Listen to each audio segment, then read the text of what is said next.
1 Reis, capítulo 17, verso 1 diz assim: Então Elias, o tisbita, dos moradores de Gileade, disse a Acabe: Vive o Senhor Deus de Israel, perante cuja face estou, e nestes anos nem orvalho, nem chuva haverá, segundo a minha palavra. Tiago 5:17 diz: Elias era homem sujeito às mesmas paixões que nós, e orando, pediu que não chovesse, e por 3 anos e 6 meses não choveu sobre a terra.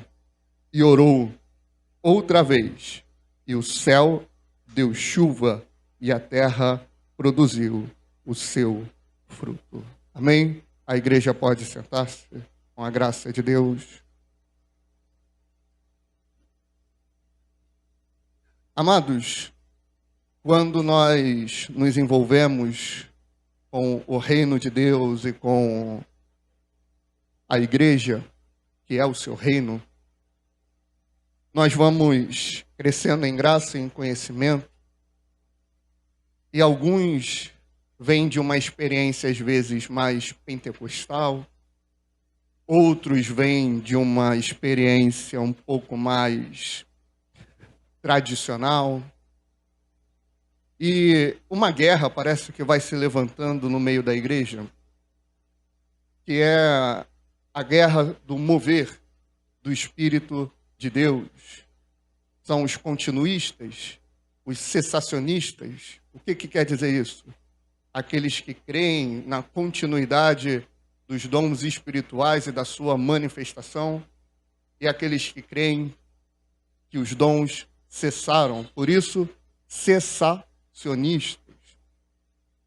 Mas quando eu olho para a palavra de Deus, eu vejo que a Bíblia, ela é um todo. O próprio apóstolo Paulo, ele tem uma preocupação.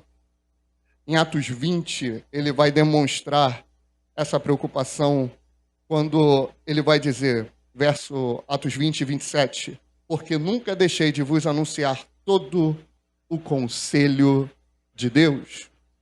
O apóstolo Paulo, ele se preocupava em levar transformação, regeneração, arrependimento, conversão, mudança de caráter. E é isso que nós procuramos. Manifestar os frutos, ou melhor, o fruto do Espírito. Dom nenhum vai salvar. Manifestação espiritual, experiência com Deus, milagre, nenhum vai salvar. O que vai salvar é quando há arrependimento em nós e mudança de vida, novo nascimento. Só que uma coisa não exclui a outra. Esse mesmo apóstolo tem a preocupação de levar o arrependimento, a fé, o novo nascimento. Ele também tem a preocupação que aquele povo vivesse o sobrenatural de Deus. Inclusive, um capítulo antes, lá de Atos, no capítulo 19, o próprio apóstolo Paulo, ele vai chegar naquela região e vai falar, vocês ainda não foram batizados no Espírito Santo. O que eles respondem? Nós nem sabemos o que é isso. Então existe um mover que o Espírito de Deus quer trazer sobre a igreja. Esse mover, ele passa sim por trazer uma transformação e uma mudança de vida, um arrependimento, mas ele também quer trazer o evangelho de forma completa, que é o sobrenatural, que é a experiência com Deus, que é trazer aquele mover que os patriarcas viveram, que Moisés viveu, é trazer aquele mover que os profetas, os apóstolos, a igreja primitiva, que os nossos pais na fé viveram, que os avivalistas viveram e que nós mesmos já vivemos em um passado não tão distante. Esse mesmo Paulo que tem a preocupação de ensinar sobre a salvação, a eleição, a predestinação, o arrependimento, a conversão. Ele fala para o povo em Corinto que era uma igreja bagunçada, que era uma igreja que tinha diversos problemas. Ele fala para eles em 1 Coríntios, capítulo 2, verso 4, a minha palavra e a minha pregação não consistiram em linguagem persuasiva de sabedoria, mas em demonstração do Espírito e de poder, para que a vossa fé não se apoiasse em sabedoria humana, e sim no poder de Deus. O próprio apóstolo Paulo, ele entendia que ele poderia mergulhar nas letras, que ele poderia ter toda a técnica de aprendizado, exegese, hermenêutica, ele poderia entender do grego, ele poderia entender do hebraico, ele poderia ser um rabino. Ele sabia que isso não era suficiente, ele precisava mergulhar no Espírito Santo de Deus. O próprio Jesus fala: errais, não conhecendo as Escrituras e nem o poder de Deus. Ou seja, se nós só temos as Escrituras e não temos o poder, e não temos o mover, nós erramos. Se nós temos só o poder, só o mover e não temos a palavra, nós também erramos. Nós precisamos de ambos. Na verdade, não são ambos, é um só. Porque a palavra de Deus, ela é carregada de poder. Ela é carregada de poder. Ela é carregada de poder. Romanos 15, 18, o próprio Paulo vai dizer: porque não ousarei discorrer sobre coisa alguma, senão sobre aquelas que Cristo por mim tem feito, para conduzir os gentios à obediência, por palavra e por obras, por força de sinais e prodígios, pelo poder do Espírito Santo de Deus. O próprio Paulo tinha essa preocupação, porque havia um entendimento que o mover, o sinal, o prodígio, o milagre, a manifestação do Espírito Santo de Deus estava validando a mensagem dos apóstolos. Ou seja, eles não usavam sinais e prodígios para trazer para si holofotes, mas era para chamar a atenção, para mostrar que o Espírito de Deus ainda age, para mostrar que o Espírito de Deus ainda se move.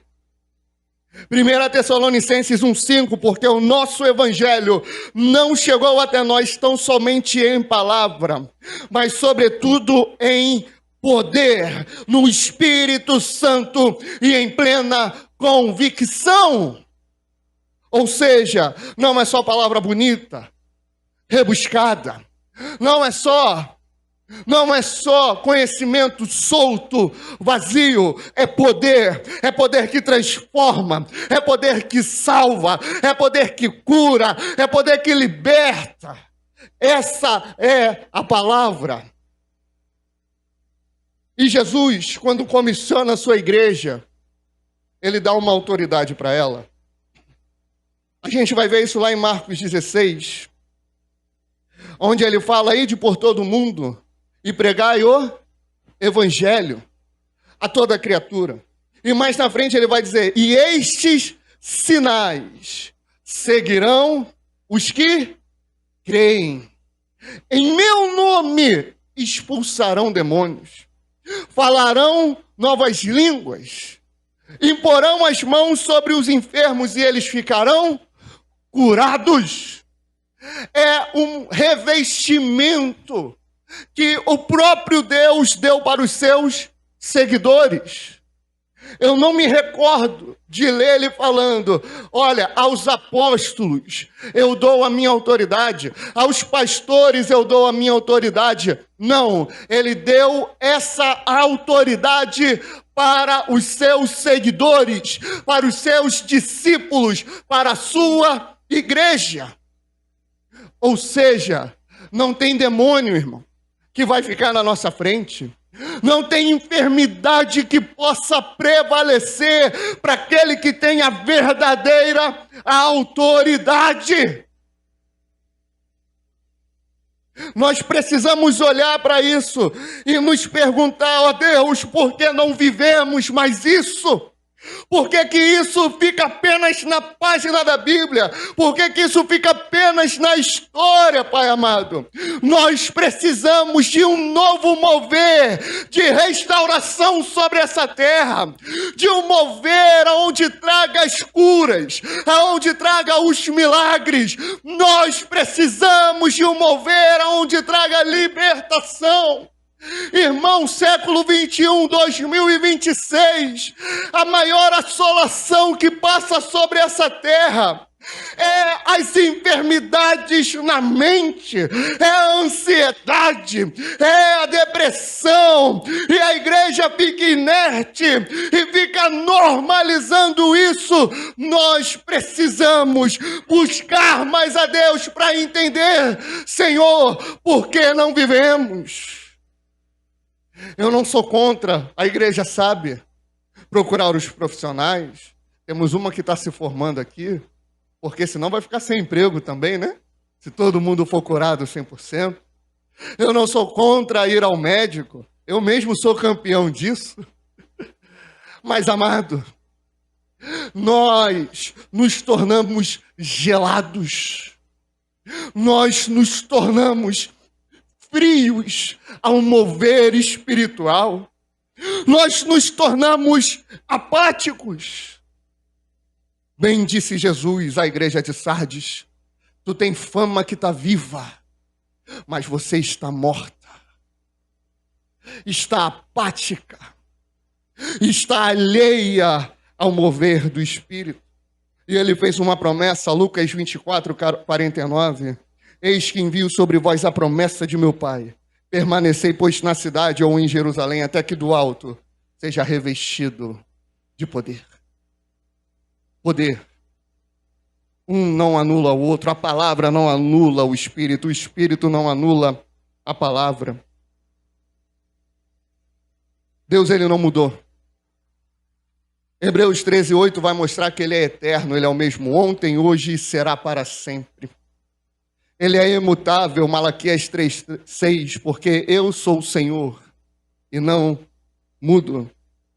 O Deus que operou no passado, em especial sobre o personagem que vamos pregar hoje, o Deus que operou pelas mãos de Elias é o mesmo que opera hoje. Ele continua sendo o Deus de fogo, ele continua sendo o Deus de poder, ele continua sendo um Deus de milagre. O texto que nós lemos é a primeira aparição de um dos maiores profetas da Bíblia. E ele é tão impactante que ele não escreveu nada. Não tem o livro de Elias, né? Igual tem Isaías, Malaquias, Ezequiel. Ele é tão impactante, né? Que tem uns que querem ser ele por aí. Igual eu estava falando, né? Tem os Elias da Shopee, né? Tem um por aí no Brasil, tem um lá fora também, um africano, que dizem que ele faz milagres. E ao longo da história surgiram outros. Só que Elias, ele não está aqui para ser reverenciado e nem exaltado. Ele está aqui para ser um exemplo. E esse exemplo de Elias é algo que me choca. Porque mesmo não tendo escrito muita coisa, ele é bastante citado no Novo Testamento. Mesmo tendo apenas alguns capítulos que fazem referência a ele, ele é conhecido em todo o mundo religioso. Inclusive, quando se fala que temos a lei, e temos os profetas, Moisés representa a lei e Elias sempre vai representar os profetas, mesmo com uma história tão curta. Você lembra que Jesus, lá em Mateus 23, fala que na cadeira de Moisés estão assentados os escribas e fariseus? É porque quando alguém ia trazer doutrina, uma interpretação bíblica, ou melhor, do Antigo Testamento, ele se assentava na cátedra, na cadeira de Moisés e começava a explanar. Mas existia uma outra cadeira que quando alguém queria trazer uma profecia, queria trazer uma revelação, ele se sentava ali. E essa era conhecida como a cadeira de Elias. Jesus, quando ele está no monte e ele leva alguns dos seus discípulos, ele se transfigura e ali aparece Moisés e Elias. Então nós estamos falando de um personagem diferente. E quando falamos do mover de Deus, e quando falamos do milagre, quando falamos das experiências, Elias sempre será uma referência. Elias tinha uma autoridade única. Elias tinha uma autoridade que botava medo em um rei e uma rainha. Elias tinha autoridade sobre a natureza. O texto vai começar dizendo que ele fez cessar a chuva naquele tempo em Israel. Por que ele fez cessar a chuva? Porque Baal, que era o deus daquela endemoniada chamada Jezabel, ele era conhecido como Deus da chuva. Ele era conhecido como Deus da agricultura. Há quem diga que o ídolo, a imagem do ídolo Baal, se eu não me engano, ele tinha uma espécie de tridente ou uma enxada em uma das mãos e na outra ele tinha uma espécie de relâmpago. Aquilo era para demonstrar que era o Deus da chuva e era o Deus da agricultura.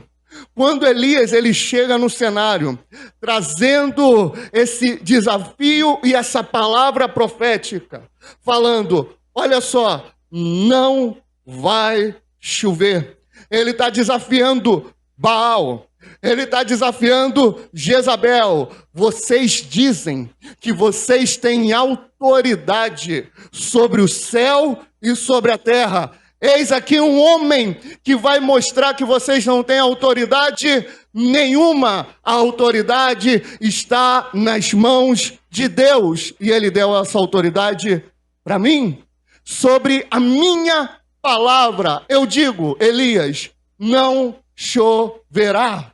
E nem orvalho, não vai cair uma gota d'água do céu. E isso é muito profético. Porque qual foi o período que ficou sem chover? 3 anos e 6 meses. Isso faz uma referência direta à grande tribulação, mas nós não vamos entrar nesse ponto hoje.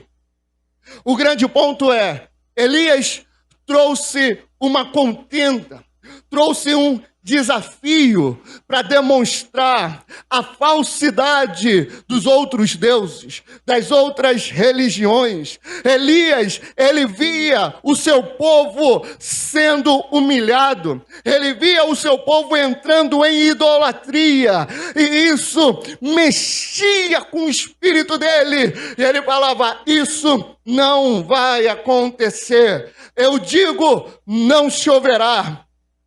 Eu vou mostrar que esses deuses que eles adoram, eles não servem para nada. Irmãos, não há negociação entre o Deus que nós servimos e qualquer outro Deus. O único e verdadeiro é o Cristo, que veio, se encarnou, morreu. Ao terceiro dia ele riu da cara da morte e ressuscitou, foi para o céu e voltará implantando o seu reino. Ele é o único e verdadeiro.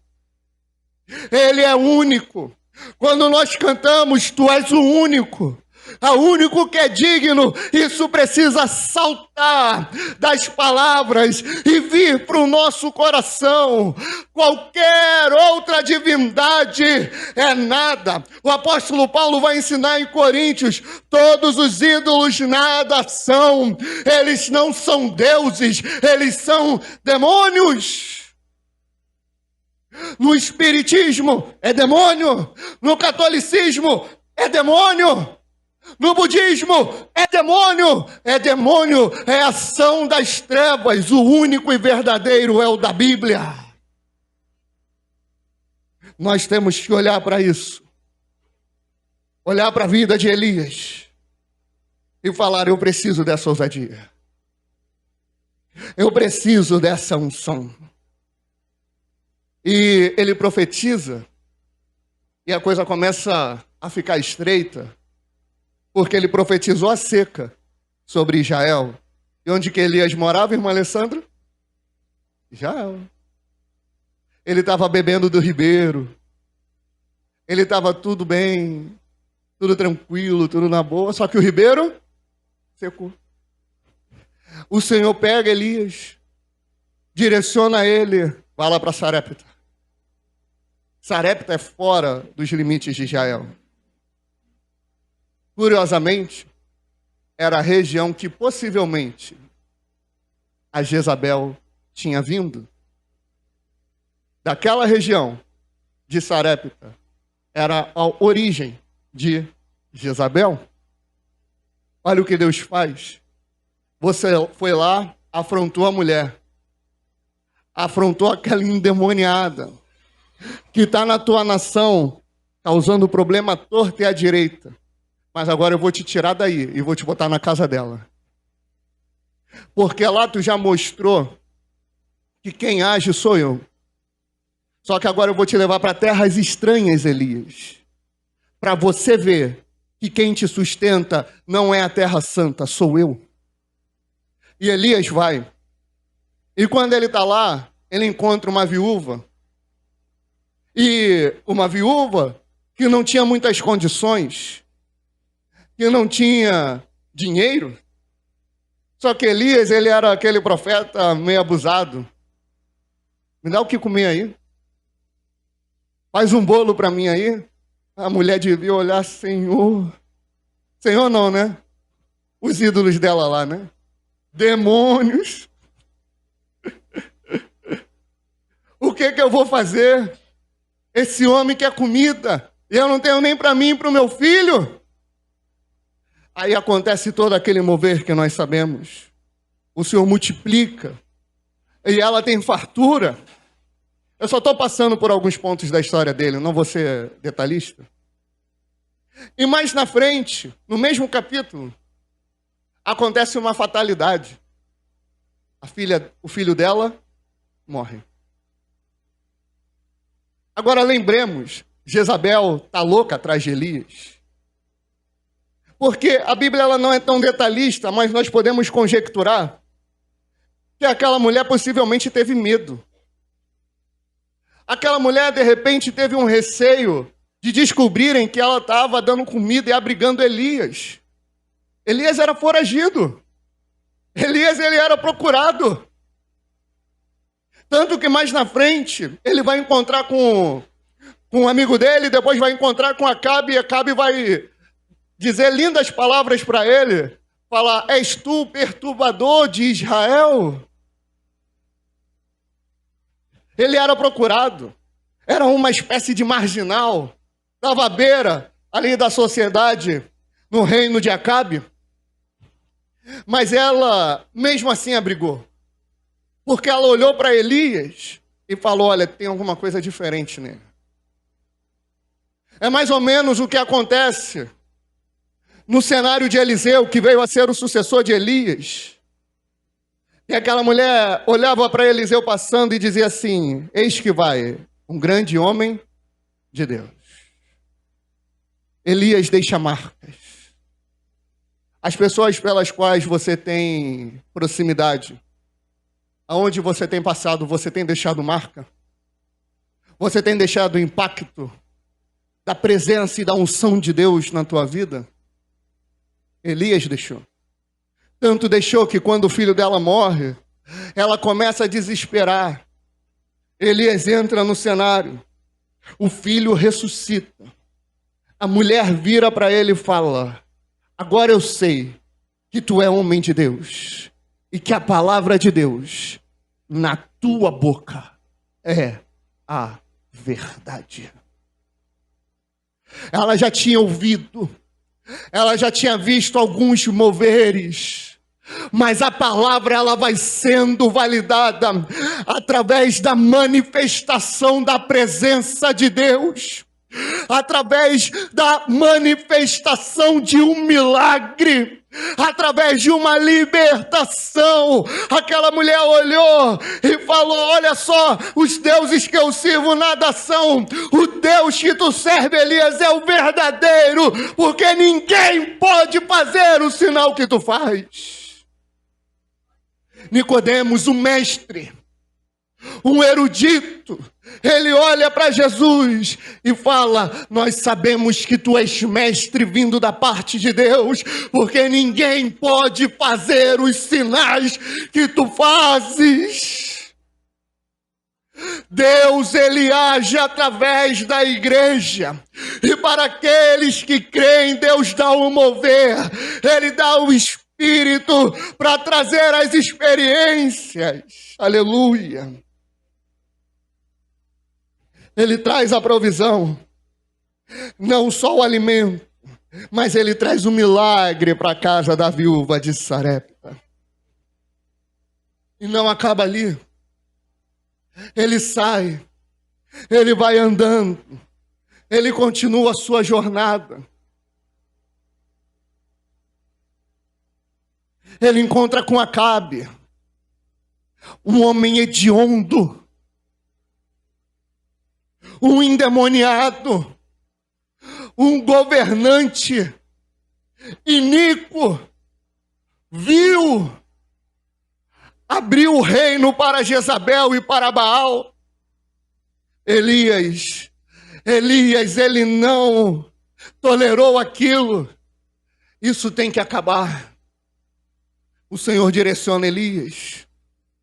Ele desafia Acabe lá no Monte Carmelo, porque o monte representa a manifestação da presença de Deus. Aonde foi que Moisés recebeu a tábua dos 10 mandamentos? No monte. Aonde foi que Jesus foi transfigurado e Elias e Moisés apareceram? No monte. Elias está sendo simbólico e representativo de forma profética. Vamos lá para o monte. Vamos lá. E o Deus que responder por fogo, ele é Deus. Elias estava mostrando que ele simplesmente não ia abater Baal. Ele também ia mostrar que o Deus dele ia consumir toda a obra do demônio. Vamos lá, pega os profetas de Baal tudo. Vamos lá, vem comigo. Pega todos vocês, vai, isso é 1 Reis 18. Vai 450 profetas de Baal, mais 400 profetas de Azerá. 800, olha só como é ruim de matemática, né? 850 profetas contra um só. E eles começam a fazer todo um ritual. E começam, a Bíblia vai dizer que eles se retalhavam com facas. Eles derramavam sangue. Iam fazendo todo um ritual. Devia ser dança da chuva, né? Devia ser um negócio desse tipo. E eles ali buscando, clamando para Baal, para Azerá. E Elias fazia o quê? Zombava deles. Elias falava: clama mais alto. Clama mais alto. Ele deve estar dormindo. No original, vai ter uma parte que vai dar a entender que Elias fala assim: ele deve estar no banheiro fazendo as suas necessidades. Clama mais alto. Clama mais alto. Clama. E o povo clamava. povo não, os profetas clamavam, clamavam e nada acontecia. Elias sozinho. A Bíblia vai dizer que ele restaurou o altar do Senhor, que estava em ruínas. E ele restaura, ele joga água. E ele começa a fazer uma coisa: orar. Ele não pega a faca e se corta. Ele não faz todo um ritual para a manifestação da presença de Deus, ele ora. Senhor, eu fiz conforme a tua palavra. Responde-me, Senhor. Responde-me para que vejam que tu, Senhor, és Deus. Quando ele para o seu clamor, quando ele encerra, o fogo desce e consome todo o altar. Mas o que é que ele fez, irmãos? Orou. O cerne da vida de Elias não estava no milagre e nem no mover sobrenatural. Isso era consequência de uma vida de clamor. Como é que começa o texto de 1 Reis 17? Então Elias, o tisbita, dos moradores da terra de Gileade, ou seja, ele não tem uma origem. Tem toda essa crise hoje, né? De identidade, quem eu sou, o que eu sou em Deus. O texto não se preocupa em dizer a origem de Elias. Só se preocupa em dizer como ele vivia. Então disse a Acabe: vive o Senhor, Deus de Israel, perante cuja face estou. Elias, ele tinha uma missão só, que era orar. Todas as experiências que Elias teve eram consequências de uma vida de oração. Elias não era um homem que se deixava levar por distrações. Elias tinha foco. Elias, ele tinha direção. E ele sabia que para ser um homem aprovado por Deus, ele sabia que para ser um homem cheio da presença de Deus, ele precisava orar. Existe um homem que disse que os homens estão à procura de melhores métodos, mas Deus está à procura de melhores homens de oração. Uma igreja que tem poder, uma igreja que vive o mover de Deus, uma igreja que vive o sobrenatural, é uma igreja que ora, é uma igreja que busca, é uma igreja que vive perante a face do Senhor. Quando foi a última vez que você clamou?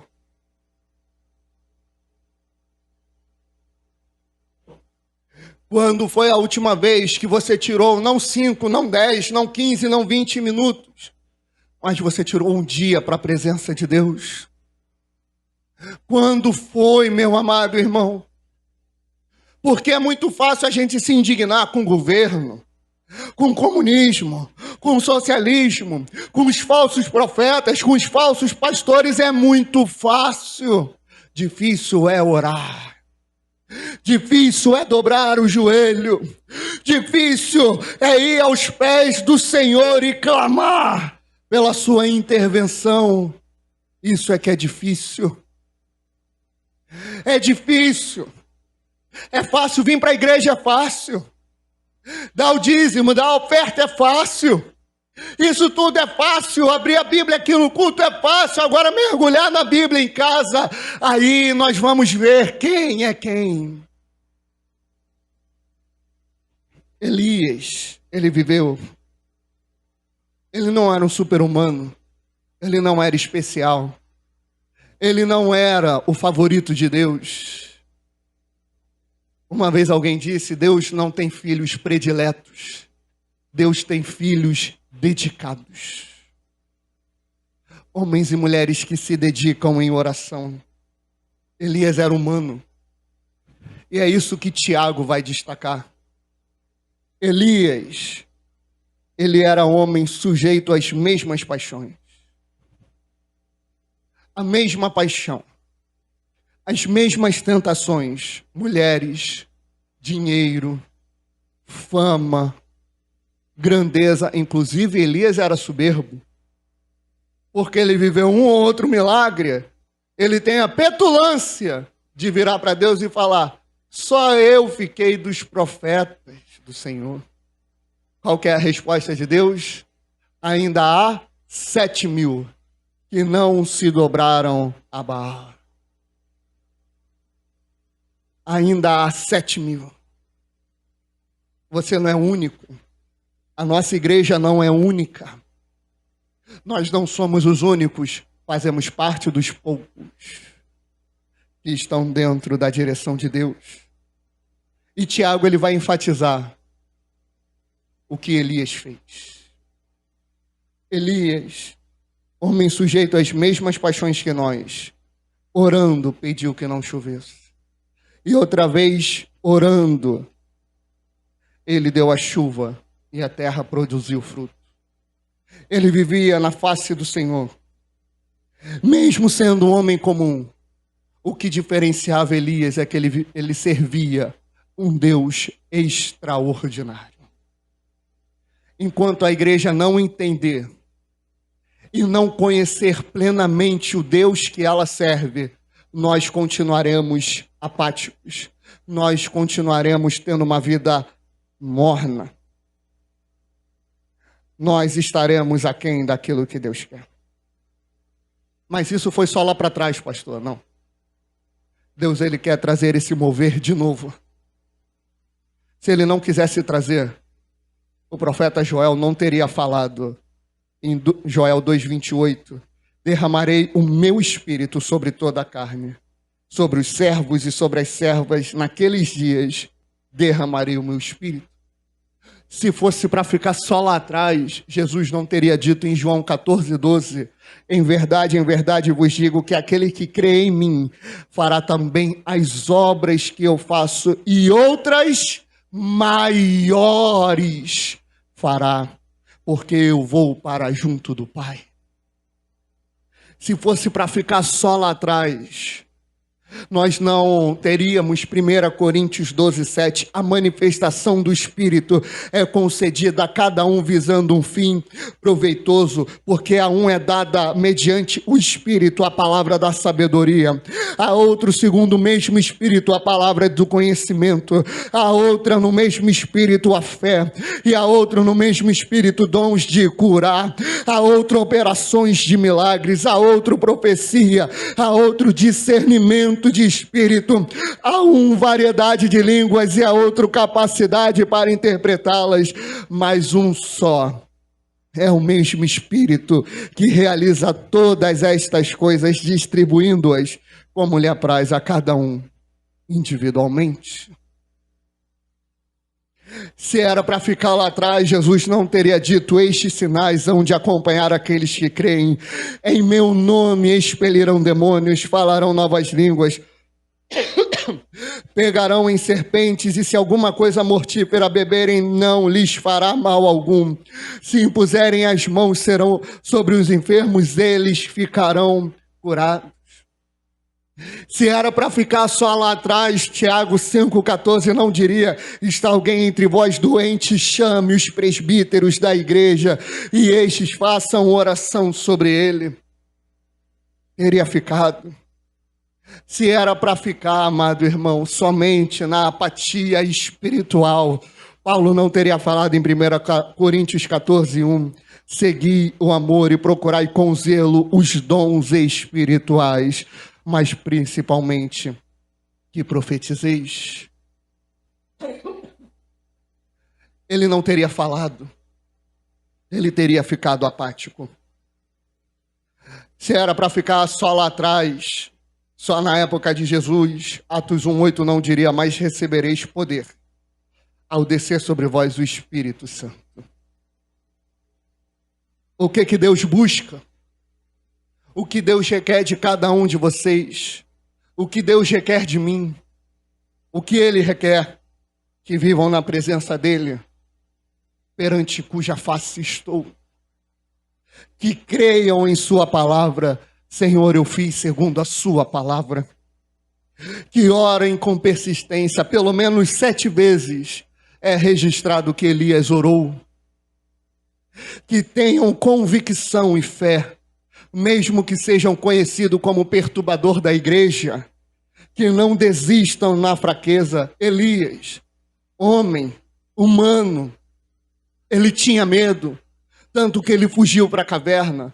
Eu não estou dizendo para você ser super-homem espiritual, ser a Mulher Maravilha, ser aquele que nunca é abalado. Eu não estou falando isso, eu estou falando para você buscar o que Deus vai fazer. Porque aquele que bate a porta se abre, aquele que busca, ele vai encontrar. O mover, ele tem que voltar. Pedro é um exemplo disso. O apóstolo, ele teve muitos problemas, medos e covardias. Ele negou Jesus. Em um momento muito carinhoso de Jesus, ele diz para ele assim: para trás de mim, Satanás. Só que Pedro, ele continuou crendo. Ele foi restaurado.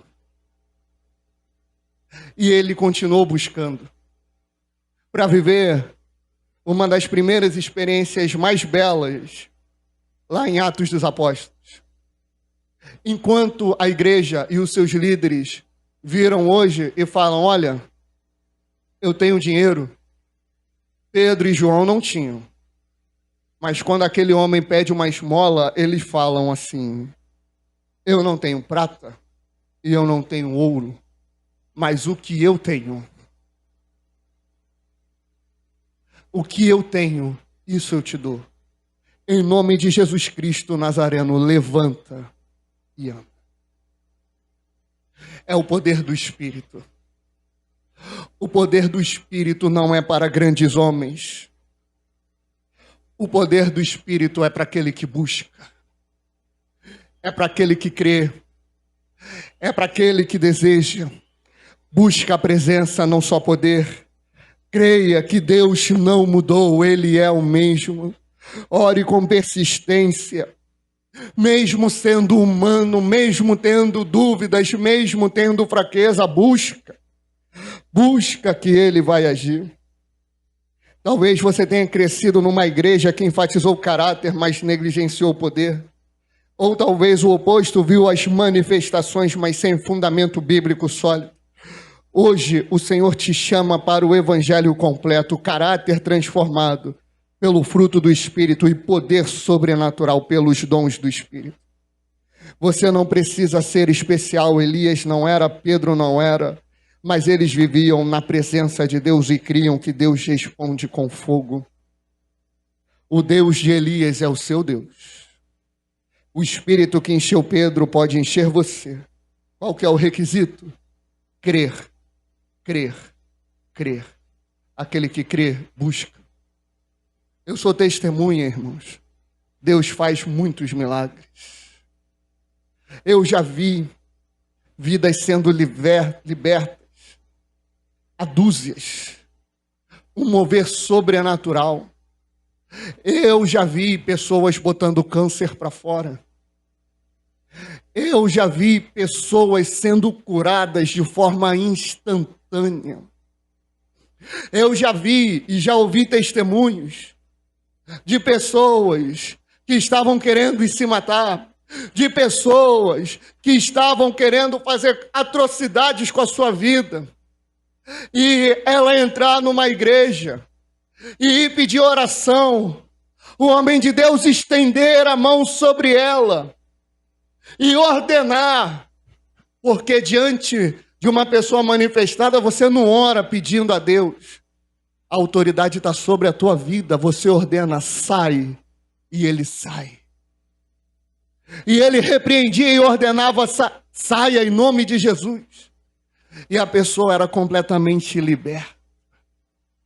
Era completamente restaurada. Mas aí a igreja fica omissa. os espíritas, eles vão avançando e vão infestando a sociedade. Aí o Rio de Janeiro entrega a chave para os demônios agora no carnaval, dando a legalidade para ele agir, e a igreja fica omissa. A igreja não busca. A igreja fica apática e Satanás vai ganhando mais e mais e mais território. Nós temos que ser como um amigo meu me chama. E aí, matador de demônio, é assim que temos que ser. Cheios da presença. Aonde, como se diziam nas profecias que entregavam antigamente, quando tu está numa rua, o demônio ele tem que pular para outra rua, porque tu está carregado da glória de Deus. Já foi entregue uma visão no ministério. Quando orávamos, vinha um vaso sem auxílio de mãos, cheio de azeite, era derramado sobre cada um que estava orando, que estava buscando.